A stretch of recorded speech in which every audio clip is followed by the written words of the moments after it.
about a culture which is highly rich, highly interesting, and highly rewarding. And that's what the most important thing. It's highly rewarding because it basically, for the ordinary person, it's a very, very simple religion. I'm not talking about philosophers. I'm not talking about academicians. I'm not talking about the great theologians. I'm talking about the simple person for whom Islam is the most rewarding of all religions. At the end of the story, if he is a good Muslim, when he dies, he is going to go straight into paradise, and paradise is described in the most colorful way possible in the Quran. And for this reason, I think we should speak about Islam with great respect. And not just, as I can hear some people say, well, it's Islam, it's not. It's not. And it's not a simple thing that a person like me and others like me in the academy, in fact, dedicated their life for the studying of this culture. Now, Islam is not a religion in the ordinary, simple way of thinking. Islam is a culture which comprises everything. And most of all, it is a culture based on revelation, and it is a culture which is based on a legal system.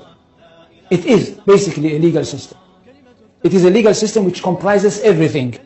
It comprises the life of the individual, it comprises the life of the society, it comprises the state. That's one thing. Secondly, it is a world religion. It's not like Judaism, which is not a world religion. It's connected with the chosen people and it's only for them. And it's not connected with the territory of the world, it's connected with one small country. Islam is a world religion connected with the world, and it wants to establish world order.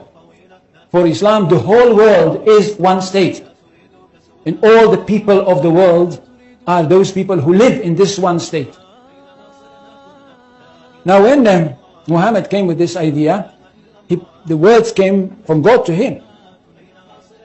And it says, I don't know how many, do any people know Arabic here? They don't, so I will not quote in Arabic.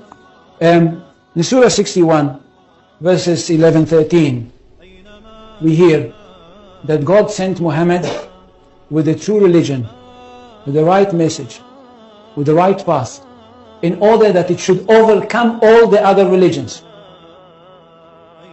Which means that there is only one truth.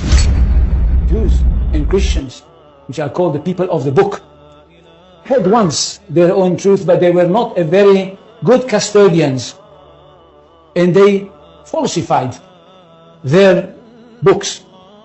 That's why Allah had to send another prophet, a modern prophet, that should bring the last word of God and the only word of God to humanity. This is the Quran.